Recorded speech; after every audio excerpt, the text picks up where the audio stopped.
Hello, everybody. Welcome to another episode of the GPRO Podcast with your host, Jun Ho. And I now have a very, very special guest with me. It's Keri Lovell. Hi, mate. How you doing? Yeah, I'm doing good, man. How are you doing? Yeah. Really good. Just finished work, so and it's Saturday, so I'm now going to just chill, speak to you, and relax for the evening. That's good. It's always nice to relax, man, especially talking to a long time mate. That's for sure. But for everybody who doesn't know you, introduce yourself. Let us know what you do, and So I'm Keri Lovell. I played the game seriously, I guess, back in season 20 something it was, and I made a load of good friends. Went on to lots of GPRO meetings, met lads and all the guys, and so then I had a bit of an 8-year break, something like that. Just come back now, and the same boys are still here, including Jun, who I did my first holiday with on GPRO. So I remember that. Like, I think we, because obviously we never met before we went to Latvia, and then I remember back in the day, there's no such thing as like internet safety. Like, I paid you money for a holiday that I didn't know I was going to. Like, I trusted you with everything, like booking my plane tickets and all that kind of stuff. It's just Yeah, did you trust me with the money? Did I do the money back then? Yeah, you did everything back then. Like, you booked the tickets. You made sure like our passport names are like correct, so that our plane tickets are okay to use. And you did most of the legwork back then, mate. I think I picked you up, didn't I? I took you to Liverpool as well, and that was because you talk about internet safety. Oh my God, you lived in Sandwich at the time. In Kent, yeah. Yeah, so I do remember, because we shared a journey up there. Yeah, it was good. That was hilarious. That was good, actually. It wasn't too bad. That was a very good trip. I love that. But we're going way ahead of ourselves at the moment. Yeah, sorry. So what do you do for a living now at the moment? So I'm a photographer, bizarrely. So I had a big career change. So about 8 years ago, I stopped drinking, and I was kind of a bit of a heavy drinker, and I had a bit of issues in the past. And so I kind of went, right, okay, what do I want to do now with my life, I guess? And then I went into rugby. Believe it or not, and I kind of just went, right, I'm going to become a professional rugby coach. And I had never coached, or I played rugby, and then within 5 years I'd kind of become a professional rugby coach. I worked for Cardiff Blues, Welsh Rugby Union, English Rugby Union, and then just before lockdown, good timing, I decided to quit my job with the Welsh Rugby Union and do photography, because I want to be my own boss, because I don't do very well with bosses. So I became a photographer, and again, never really, I'd done it, I like photography, but I'd never thought I'd be a professional photographer, but I'm kind of obsessive, so I just threw myself into it. I've been working 16 hours a day for a year through lockdown, just booked my 60th wedding, so it's been a journey, I have to say, but I just kind of think, whatever you want to do, whatever you love, if you work hard enough, just go for it. And it, I think I got lucky this time, but lockdown was okay, really. I didn't see, obviously there wasn't many weddings, but bookings was great. So I'm a photographer, bizarrely, after that whole story. Yeah, I mean, you're like a great testament to, hard work pays off, because like you said, I think before when I knew you hadn't no experience in rugby coaching, you have no experience in photography and all that kind of stuff. And then, as soon as you work hard on those things, things will fall into place. Like I currently work as a sales executive in a food testing lab, and I never had I never studied science and never did any sales training whatsoever. Mm-hmm. So, and all hard work just, gets you to places. And and I think it's obsession for me. I get obsessed with things. I want to, and GPRO was an obsession, for so many years when I was playing it seriously. I'm kind of hoping to get back that way, but I get obsessed with things really easily. I guess that's why I had issues with alcohol. Everything that I do, I'm just full on. So I've been working literally 16 hours a day on photography, and and it was the same with the rugby. It was the same with I had a sales business before that. But I think it's also getting out of your comfort zone. as well, because I remember you, Jun, when I first met you, was desperately shy. It was really. I remember you getting in the car, and it was really difficult for us to have a conversation. But now I think this sales, me looking at you 10 years later from when I first met you, what a difference! Like your conversation, you're running podcasts and stuff, but people who don't know you would never have known you how painfully shy you were. And I guess I think the meeting in Manchester definitely have helped that shyness, because before I used to never really want to kind of open up to people and that, but after that meeting in Manchester, meeting all the players and all that, because I had Toby Acton, who used to be a player in GPRO. He was the one that picked me up. So like it's just a random guy picking me up from my house and giving them my address and everything. It's just like it's just comfort zone, breaking the comfort zone. Exactly, when you don't think you can do something. I think sales is great for that. Sales is you haven't got to handle rejection. You've got to just be on the phone to strangers all the time, and eventually you just start to become a bit of a yapper, really, like me, I guess. Hey, being a yapper is always good, man. There's never anything wrong with that. That's for sure. It's always nice to talk, especially even if you're down or whatever, talking to someone has always been a good idea and a good kind of just a thing to vet out. Yeah, but Keri, let's talk about GPRO for the time being. So, how did you find GPRO? Like initially, what was how did you get into it? So I love management games. I'm a bit of a maths nerd. I've loved games like management games for a long time, even on sort of PC, Football Manager and anything that sort of requires a lot of thinking. And I played a couple of other F1. I wasn't into F1. I've never really been into F1 that much, but recently I have got much more back into it. But it was more about how difficult it was, and I've been playing another couple of F1 games I won't mention, and they were just a bit too, I don't know, what do you call it, kind of gamey. There wasn't much to them, there wasn't much depth to them. Yeah. But this was all, when I knew I could download Excel sheets, I was like, this is the thing. This is it. Oh yeah, that hits the nerd side of me, that's for sure. Yeah, and most games they'll give you like an easy intro as well, so you'll win the first, like you go into rookie and then you'll win the league easily because they want you to get addicted.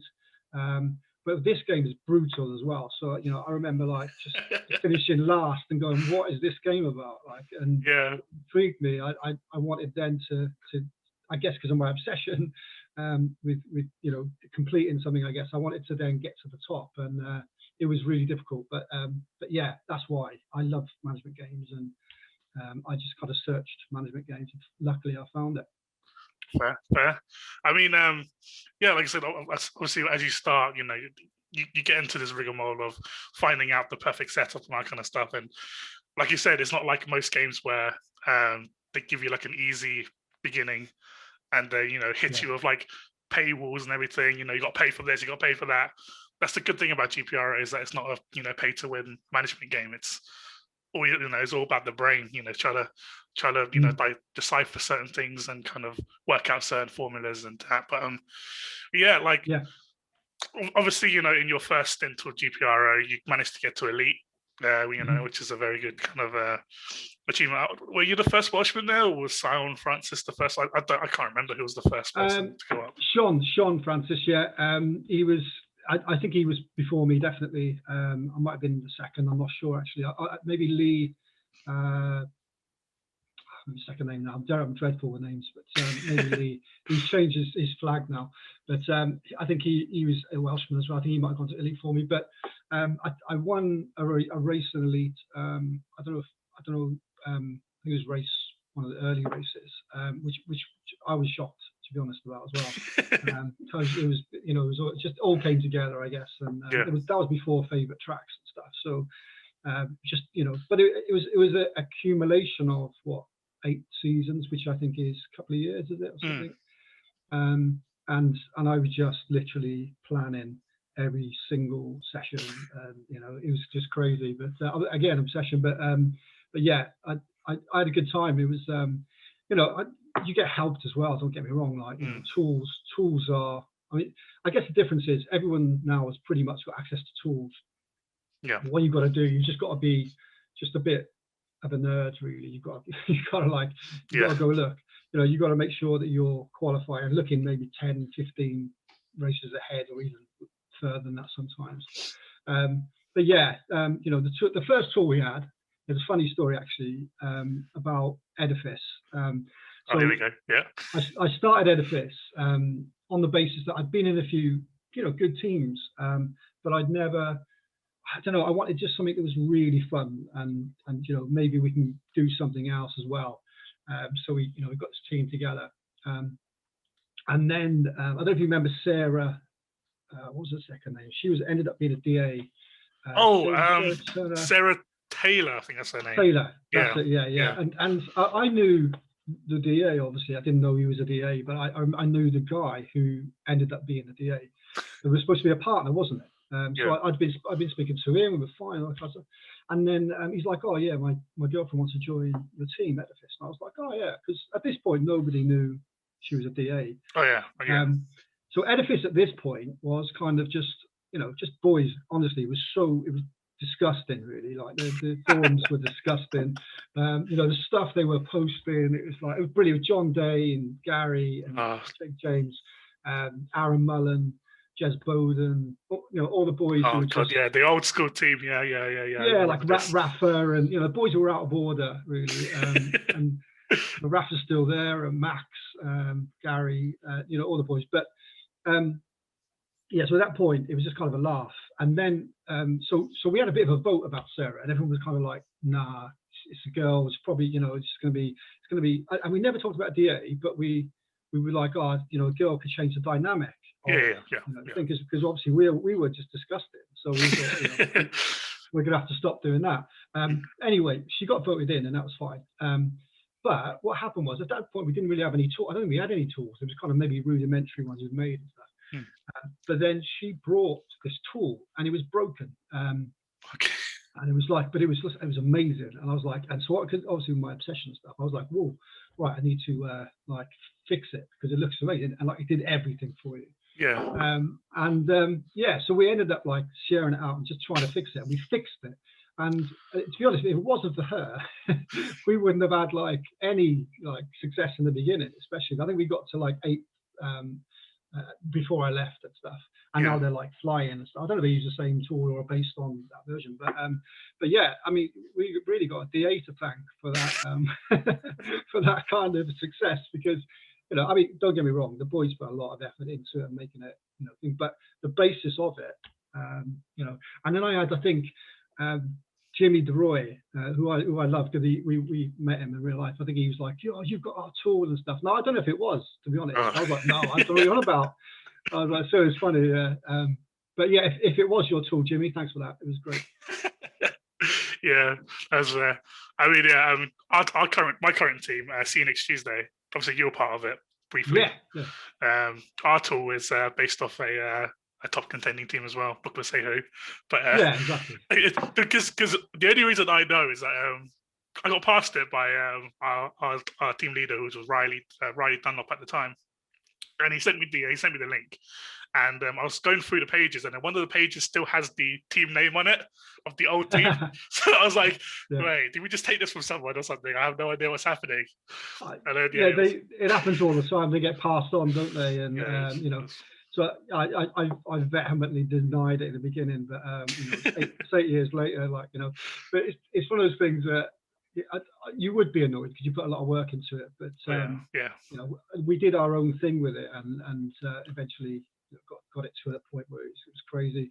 I mean, in terms of tools, the team I'm with now, John Racing, that we, Alki, who is the leader there, he's just done this phenomenal tool that sort of embeds into the site and stuff. It's just amazing.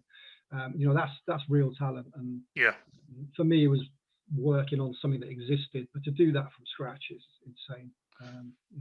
Sure, yeah. I mean, like you, I've when I went to one of my kind of good team at the time, Grim Reaper Racing, we had similar kind of thing with you where we had a broken tool. It didn't have much on it, but had a broken tool, and then we all had to work hard to put in data, put in kind of formulas that we feel as though works with that, and then kind of did it that way. So back in the day, it was just difficult. And everyone's got tools now. I think that we got to the stage where I've come back 8 years later, and rookies was so much better than it was. There's like in my group now, there's 5, 6, 7 people that could promote, whereas before it was always 1 or 2 because they had tools. Now everyone's got tools, so it's a case of what are the extras you need to go up, and I think anyone now who's in master or elite are just phenomenal. There's 200 good managers now, like at the very top end of the game, and it's brutal up there. Brutal. I know. I got to pro for the first time this season, so it's kind of. I saw, mate. I saw. Got a nosebleed up here, mate. It's kind of insane, but yeah, props to everyone, especially people who maintain in elite or go from master to elite. Just the amount of effort and kind of time and kind of thoughts they used.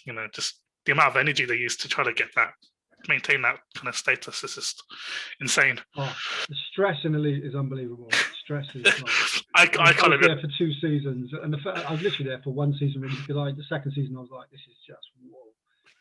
The first season was, and everyone's like, you can do it, you can retain, you could, and I was just like, I've got to get out of it.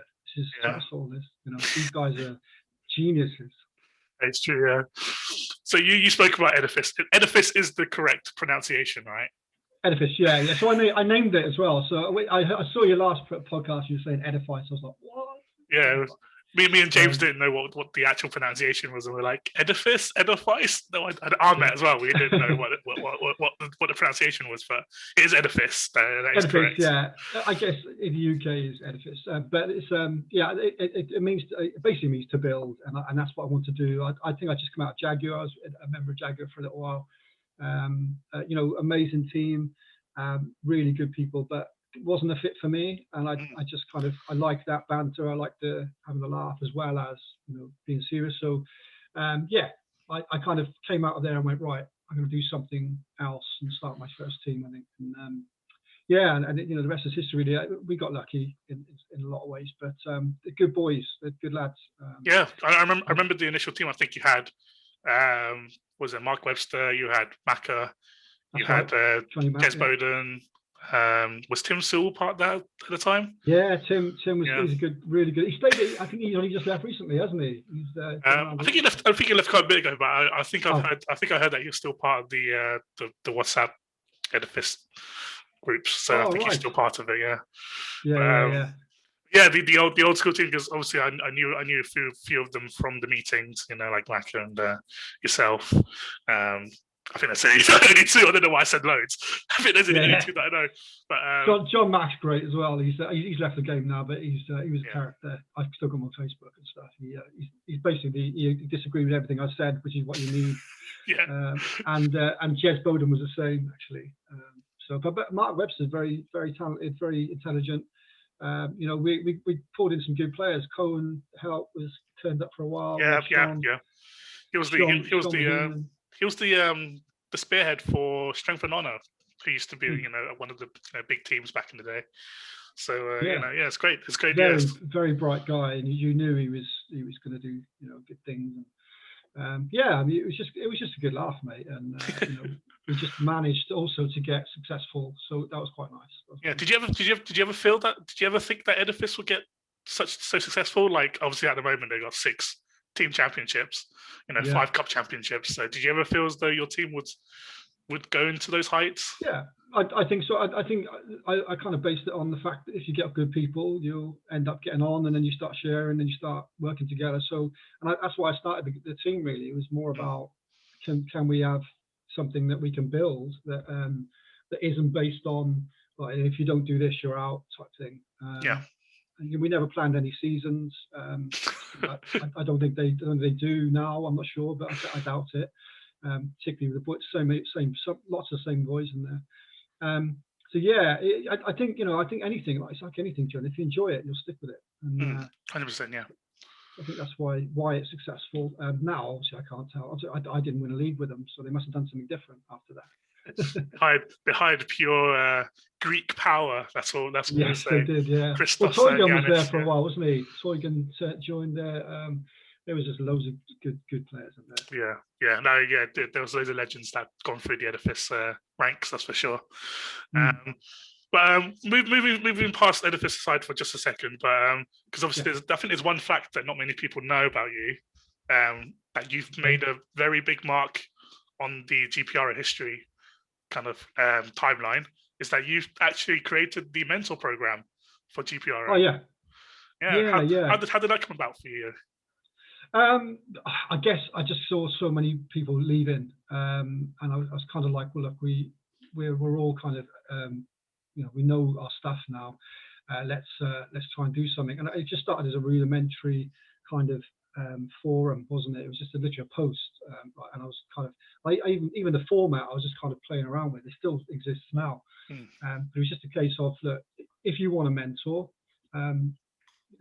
just put your name down, and if you want to be mentor, put your name down. And we just started matching people, and now there's like different languages, and different countries doing it and stuff. So I just thought, I love the game. I get on with Vlad. We're good friends. I went to Bulgaria for a while, and and I just wanted to help the game out really, and because it's given me a lot of great memories. I've got friends for life. You and I are going to be meeting up again hopefully in June, and the boys, Beagles and stuff. But yeah, it was just kind of, I just wanted to give a little bit back to the community, and it's gone through the roof really. I think it's Mike now that runs it, Mike Bennett or something. Yeah. He's done well with his teams as well because of it. So he's done all right. But he seems like a good guy, and I know he gets a lot of stick in the forums, but he's doing a lot of good for the young lads, for the new lads. Sorry. 100%. Mike Bennett doesn't get the credit he deserves. I mean, there is instances where, we see Mike and we're like, oh, why is he creating? There's so many teams in this, and like so many family teams in this thing. But, if you look at the big side of it, he's helped probably hundreds of managers, through the mentor system that you've created. And, now that we've got, more than, 8 or 9 different languages as well, with different kind of heads of those as well, helping other players. So it's kind of remarkable how it grew from, your small idea of helping certain rookie managers out to now being like something that's integrated within the game, I think when you first join, you actually get offered a mentorship if you want to and stuff like that. So Oh right. I think it's actually imparted into the game. So that's great. And to be honest, mate, it probably wasn't even my idea. It's probably something that we talked about as a community for a long time. Is that should we have some kind of mentor scheme? And I just did it, and I thought, it could be a thread fail, and just no one joins, and then there it was. So yeah, anything that kind of keeps the game alive. I mean, the fact that I was delighted that when I came back to look at GPRO, it was still alive, and all you boys are still there, and that's got to say something for the game. I mean, it's just a great game, and it's just. There's more than that as a community. The community is very deeply ingrained, and there's a lot of arguments, but a lot of them I started back then when I was drinking.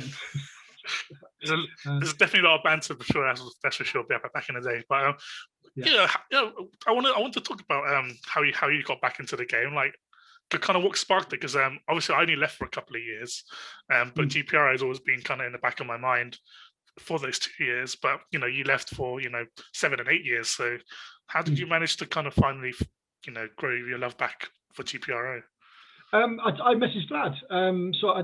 He's on for my Facebook. So because we were friends, I met Vlad in Bulgaria. I went out to live there for a little while.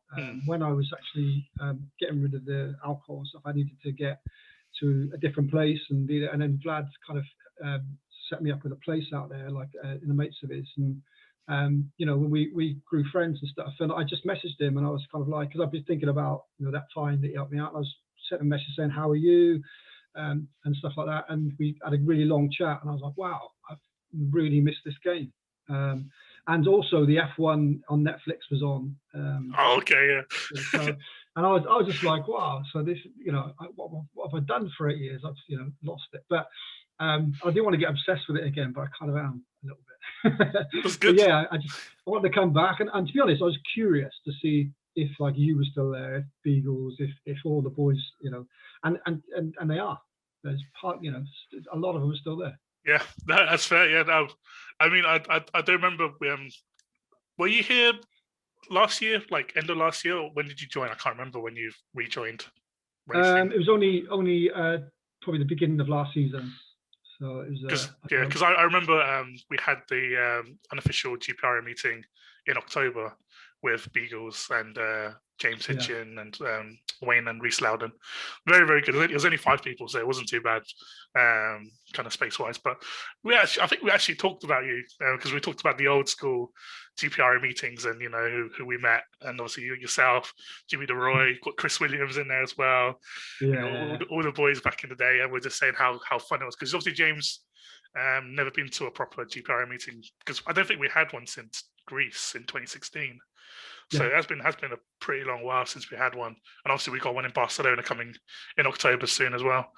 But we're just talking about the old school meetings and that kind of stuff, and you know your name always keeps popping up. And then I think about not even a month later, you came back, and we're like, wow, the legend of the game just come back to the game, you know.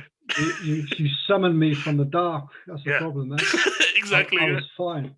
Yeah, mate. The holidays were amazing. We had a laugh. You know, there's so many things on that. I recommend anyone to go because you know it is kind of you're out of your comfort zone. I'd never met anybody from GPRO when I first went. Same as you. But we chatted for I guess a number of years, and then I was just like, right, I'm going to do it. And then I went to I think the first one we went to. This is how bad my memory is, but I know we went to Latvia. Obviously, Latvia was the first one that I think Latvia was the first one we went to properly. Or was it? I think I went to one before. I can't remember where. I went to Estonia. I think Estonia was the year after Latvia because I didn't go to. No, I think it was Latvia first, and then Hungary, and then Estonia because I missed one because I went to Manchester, which you didn't go to. I think you went part of the game at the time, and then we had Latvia, which was the first one I went to. We had the Edifice and Versant table football game in the airport, which was hilarious. That was amazing. That was like 3 in the morning, 4 in the morning. We didn't even bother to go to bed, did we? Yeah, it was like we went to. I told about the story already. We went to a gay bar in that boat. In that oh, boat as well. yeah. That was the most... And Beagles was like proper dancing in there. Do you remember? He was like, he was giving it on the. We went in and me and you instantly went, this is not right. This is not a proper bar. Beagles, Macca and Piotr were just happy. And Jimmy, they were just all happy and they just went inside, bought drinks. Piotr Chanowski was, he's just a legend. I think he's come back to the game for a while. I invited him back and he was basically my partner in crime. He was a drinker. I remember. I still got this on my keyring. Oh wow! That Eric made. Eric in Sydney. GPRO kind of metal, gorgeous. And I obviously I still got that after 10, 12 years on my keyring. And, it was a good time, man. It was a good time. I loved it. Yeah, I mean, obviously the first one was the Latvia trip. Like any memories that stick in your mind in that trip? Any ones? Chris Williams and his balls. Okay, that's just unanimous. there was all sorts of stuff on there. Like the police came. Oh man, honestly, there was amazing. Wait, stuff the police came. Wait, when was this? Yeah, I think we were all drunk one night and we were all being a bit rowdy and Chris was getting his things out. This was when we were walking back to the hostel. Remember? Yes, I remember this one. Yeah. And they pulled up, and we were like, "Okay, we're going to leave now." And I think the karting was great. I mean, that's what we obviously went for. But Beagles is rapid. I can't remember the Latvia track because I didn't race in that one because I still had a tweak in my neck, so I couldn't wear a helmet. But I can remember that one vividly. It was a massive one. Yeah. I had videos. I had tons of videos, but I tried to find them recently, and they're all gone. I put them on YouTube at one point, but I'll try and find some. Mate, you put my video up on there, mate, and that was been up there for a good while. Flo, you snoring with it? Yeah, Flo. like just like a few months ago were like, yeah, I remember your video from Latvia. I'm like, how many people know this? This is ridiculous. I filmed everyone as well. I was like, I've got beagles in the back of my car naked. Oh man, that was hilarious as well. Yeah, I put that online as well. I think he had pants on, to be honest. To be fair. Yeah, he wasn't fully naked. Yeah, he was just changing from like his like work stuff or something. I don't know, but it was good. Yeah, I mean, even Liverpool night before. But yeah, if you are listening at this point, one, you're mad, but two, just go on a holiday, meet these people. It's just a really good laugh. Yeah, definitely. Yeah, I mean, for all you British guys out there, we've got one in the end of June, so if you are interested, definitely a lot of fun. It's just a weekend of, well, not so much drinking now, because if we have too much drinks, yeah, you can. Yeah, karting. We're going karting as well, aren't we? We're doing June the 18th is to the 20th, I believe, at the moment. Yeah, we're trying to plan it for the Euros, like one of the England games or something, England versus Scotland. I think it was the game in between June 18th and June 20th. So, yeah, feel free to come over, man. It's absolutely fun. One of the best experiences. Yeah, like me and Keri can both say, it's one of the best experiences I've ever had. I mean, mate, it's just so many memories, man. It's like just from the meetings, it's just ridiculous. But there's this, obviously back in the day, you also did your music as well. Yeah. So, because I've never actually heard the story of how you got into the music industry. So, how did you first get into it? Like, same, mate. Like my whole life story has been obsessed. So basically, I was playing football at a decent level, and then I smashed my knee, and I was 17, I think. Yeah, 17, and I sort of like, right, I can't play really, not the level I want to play. So I picked up a guitar for like 50 quid. It was like an old classical guitar with like a fretboard like that big, and my fingers were like that. And yeah, so I must have thrown it at the wall about 12 times, and it never broke. So that's why, that's literally the only reason I still play. Because I wouldn't have bought two. It was just frustrating. And the reason it was because I didn't tune it properly. I didn't have a clue. So I played it for like 6 months without tuning it. And I was like, I'm rubbish at this. And then someone came and tuned it. I was like, oh my God, I can play this guitar. So yeah, it was, I just kind of got into it. And then I started singing. I was just kind of practicing and singing. And I'd never sung or anything. I was just like, right, I'm gonna have a crack at this. And my dad used to shout upstairs, like, shut up, you're rubbish. And I was like, thanks, Dad. But yeah, I did that, and then I literally 20 years or something I was a musician. But again, what a laugh. I mean, just amazing, like getting in there. I mean, I know, Mick Ridley. Yeah. Site. So I grew up in Kent, and Mick was on the same circuit, band circuit. Oh, okay. So that's why I knew Mick in real life before GPRO, and I don't know. I don't think I told him about it. I think he just found it himself randomly, and I was like, oh, Mick's on it as well. Yeah, Mick's a great singer, and we spent a lot of time on the same gigs and stuff like that. He's class. But that's really how I got into it. It was just kind of, I needed something to do, something else to kind of obsess over. And but I'm kind of too old now, mate. I'm 42 now, and I was like, yeah, I don't drink, and being in pubs wasn't for me anymore. So I just kind of stopped gigging. Yeah. But I still got my one guitar, or maybe two guitars left. That I play every now and then. At least record some songs and post on YouTube or something, Because I remember when we all first heard your music, we were in awe. We were like, "This is amazing." I remember we even had a period where we actually requested songs and you played through them, which was pretty good. But yeah, don't let me bring my guitar now to Nottingham. I was going to say, I would really want to hear something now, but like I said, I've played two of your songs on my podcast. Nobody wants to hear that. Yeah, but I mean, especially not Finn. Finn doesn't want to hear him at all. He's just not interested. I mean, Finn's not interested in anything, to be honest. I don't even know what he's interested in. I do. I miss having a bit of banter with Finn. We used to really dislike each other, but I'm a bit older now, so I just sort of take it as it is. He's a good lad. Yeah, I mean, everyone back in the day was less mature than they are now. Speaking for myself as well, so it is what it is. But you talk about football. You're a massive football fan at all? Is that your big main sport? Not so much now. I used to love playing it, but you know, I'm a Cardiff City fan, so I can't really be a football fan, to be honest. I can. They're not. So my accent's kind of Winglish as Welsh English. I live in Cardiff now. I'm born here, and then I lived in Kent for 30 years. So I've come back 3 years ago. I live in Cardiff again. So my accent's kind of weird. But yeah, football, it's okay. I got into rugby big time, and I think that you know, for me it was more about the respect that rugby players show. So for example, a rugby player has to call the referee sir, and so do I as a coach when I was coaching. I say, sir, you know, do you mind if we do this? And the referee's kind of in charge, and there's a lot of respect. If you literally go anywhere near the ref, you are off, and you are probably banned for the season. So I love that aspect to it. And then I watch football, and I'm like, they're all in his face, like, and I don't know, it kind of cut me off a little bit, really. Yes, and I remember watching there was like a montage or like a compilation of this referee, rugby referee. He was like,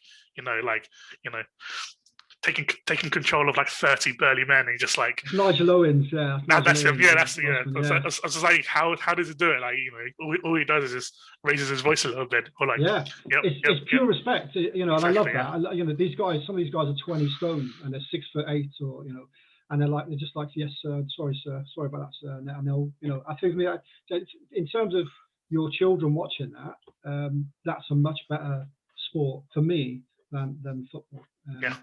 Even though it's pure, you know, full contact, it's still pretty good. Yeah, it's not too bad. It's funny, isn't it? Because it's a very aggressive game, but they're very calm. Whereas football is more of a technical game, but they're just angry. But they get away with it. And if they just stopped, if the referee just said, right, if you come near me, if you call me, if you swear, if you do anything, you're going off.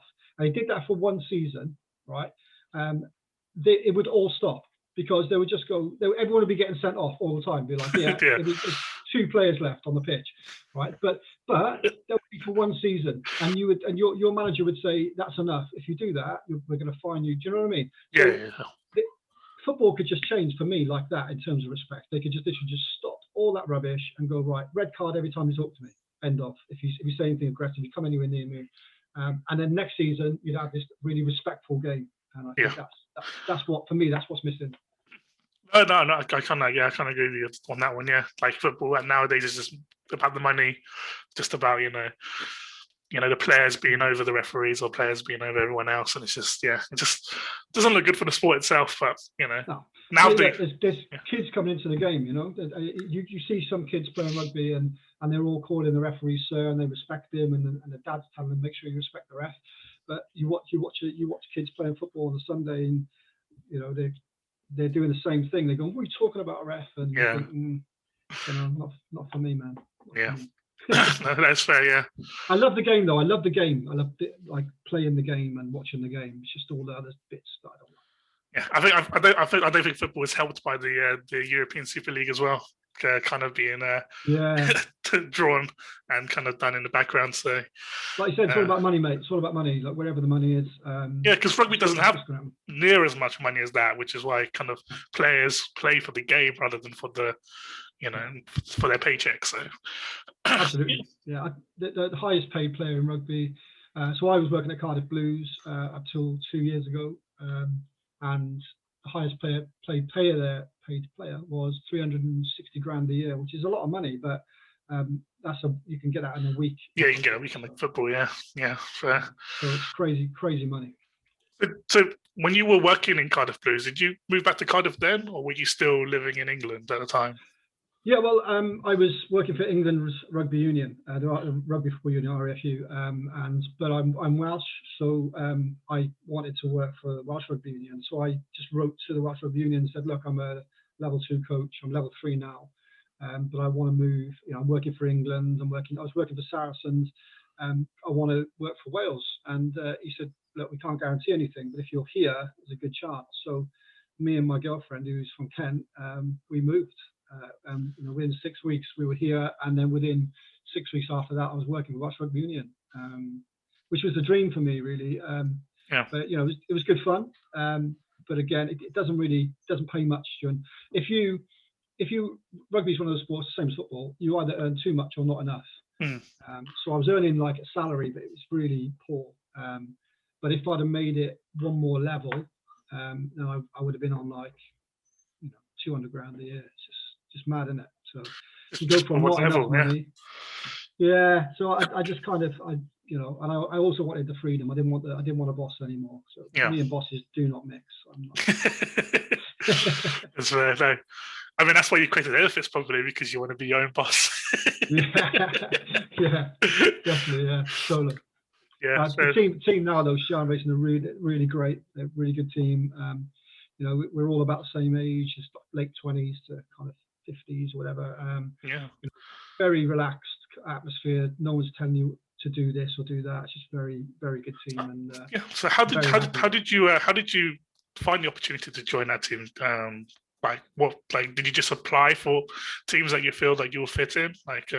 No, I didn't apply. I didn't apply to anyone really in the beginning. I was speaking to Luke Frost about Brabham because I'd known Luke from years ago. I was really interested in that at the time. I know that's gone a bit wild at the moment, but Luke's a good guy, and so I was going to join them. I was thinking, and then I got a message from Stephen, and he said, look, we do this and we do that, and we like the look of you, and do you want to come and trial? And so I just went on to their forum, and I was just blown away. The tools are amazing.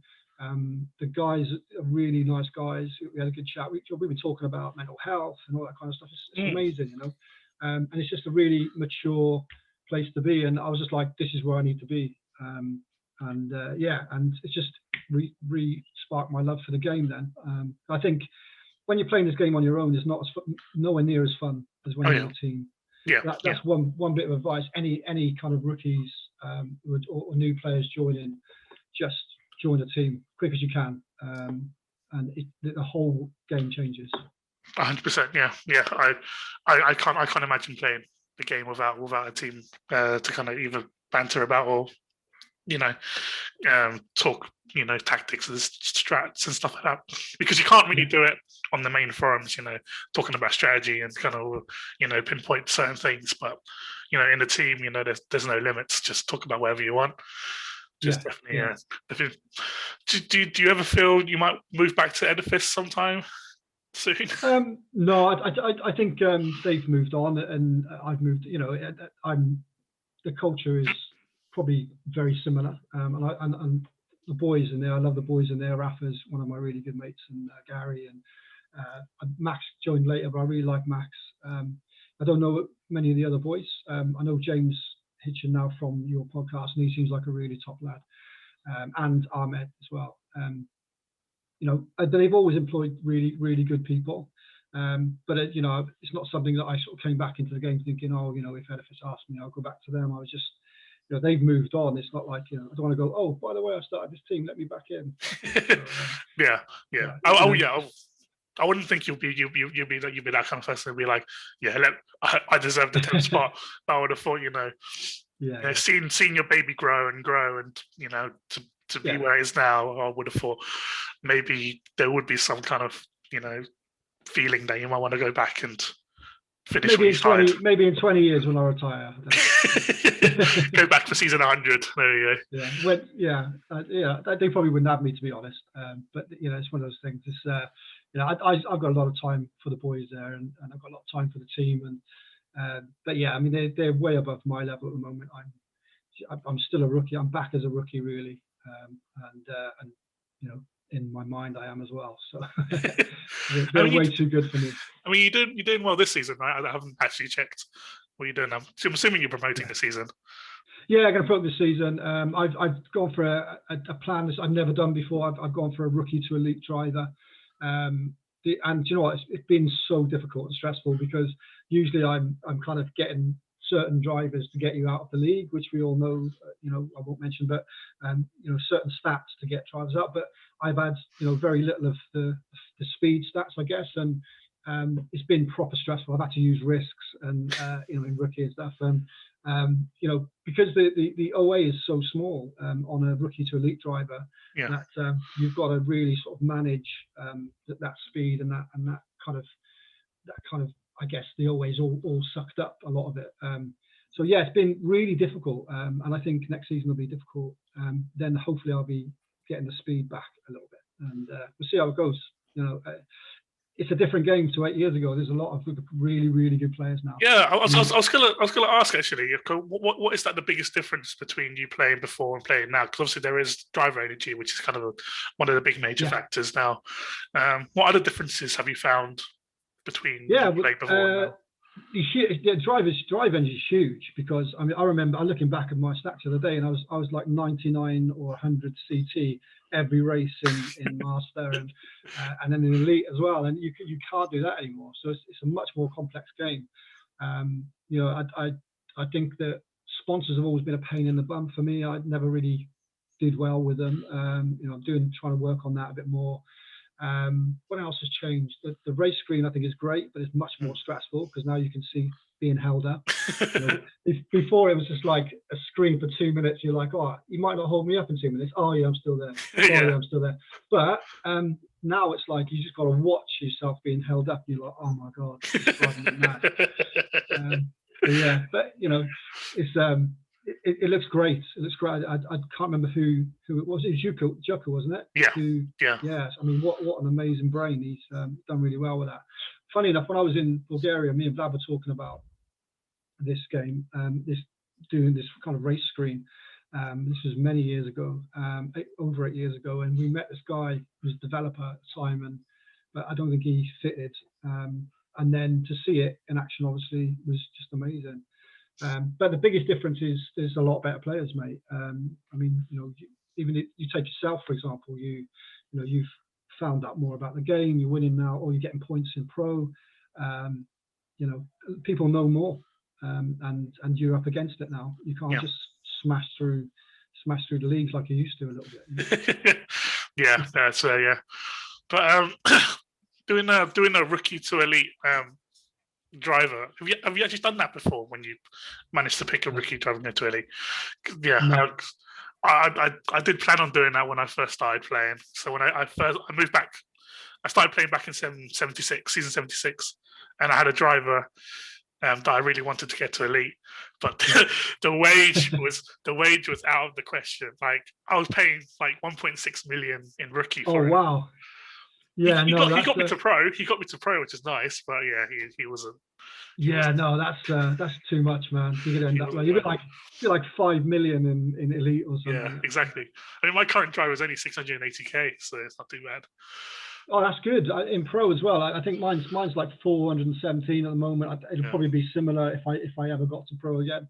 But yeah, there's so many factors, Jun, and you know that it's just a few. A streak of bad luck, a streak of 4 or 5 races, you could be out of it. But it's tough, man. It's just tough. Like people don't understand, I guess, because they just know the game, especially if they joined the last year or so. But back then, I think it was definitely easier. Now there's a lot more information out there, and a lot more tools. That is true. Tools are definitely much easier to get now. That's for sure. Yeah, but yeah, back in the day. That's why people should join a team. Join a team. And then go and see Jun for his broken, dodgy tools. And, Woo! It's not broken anymore, but it's definitely not ours.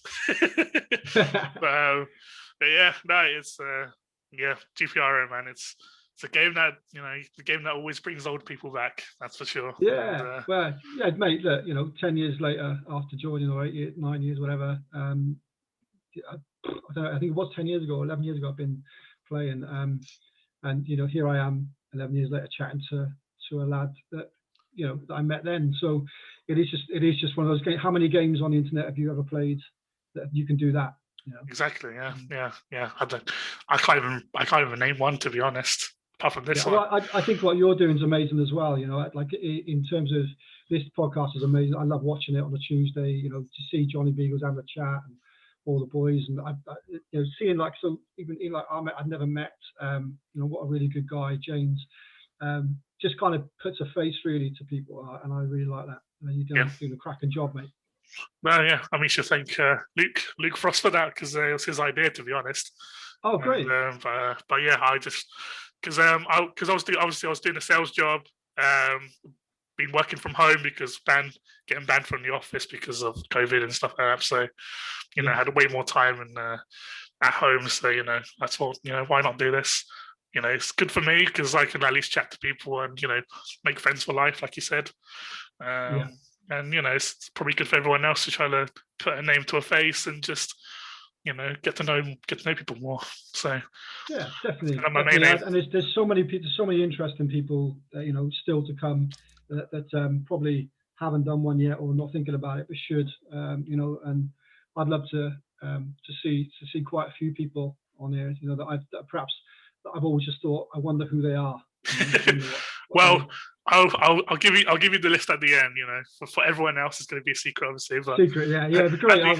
At the end, I'll give because the next two are special. One of them you've met before, and another one is a proper GPRO legend. So okay. It's a legend that not many people know about. In personal wise, so it's definitely going to be good. I've always kind of wanted to know kind of how they work, these people, these geniuses. But you know it. You know it soon enough. But great stuff. But yeah, I mean, how long we chat for? Like an hour and a bit now, probably. So I can't remember. Yeah. Sorry, I'm probably bored everyone to death. No, it's all good, man. It's all good. It's always nice to chat to you, man. But is there anything else you want to talk about at all?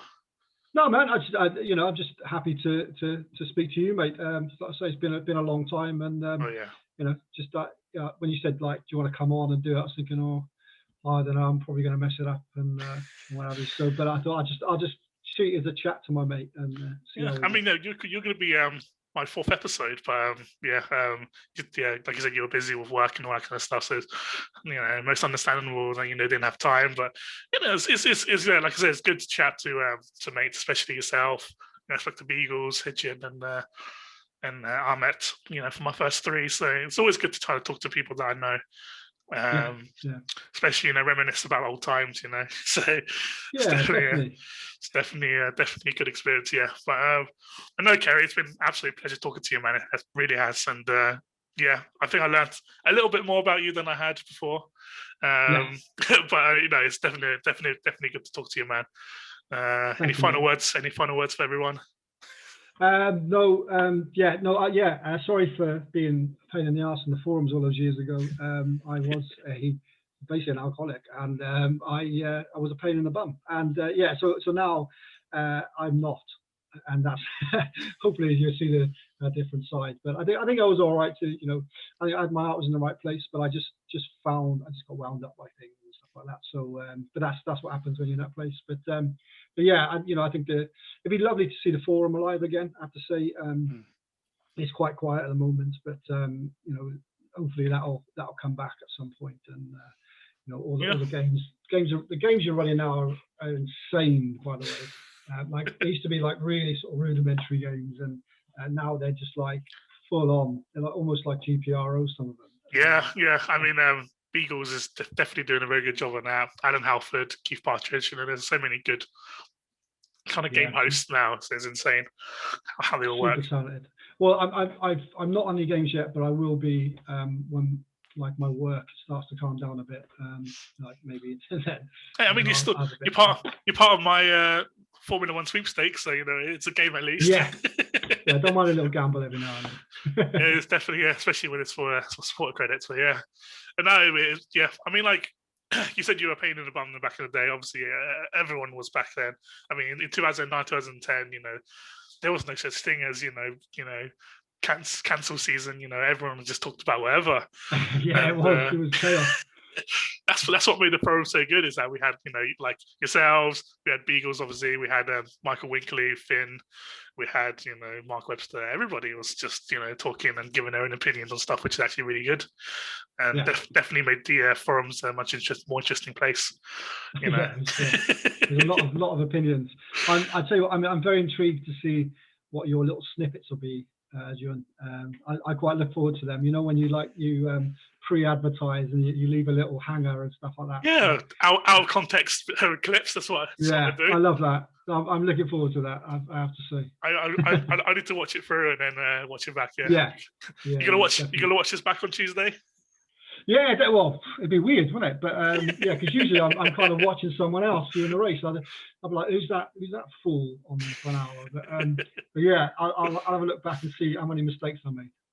I don't think you made any, to be honest. Not that I can remember. So it's all been very good. But no, Keri, no, it's been absolute pleasure, man. It's going to be good to see you again end of June.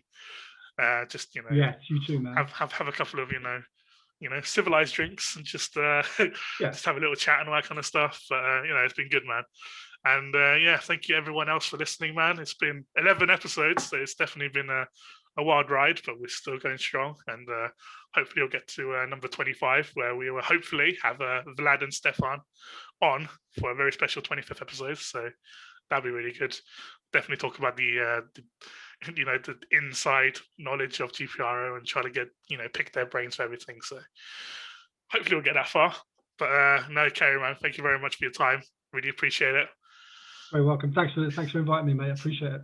And thank you all for listening. And the next episode is going to be with a very, very big GPRO legend. So tune out, stay tuned for that one. But until then, see you guys later. And see you later. Bye.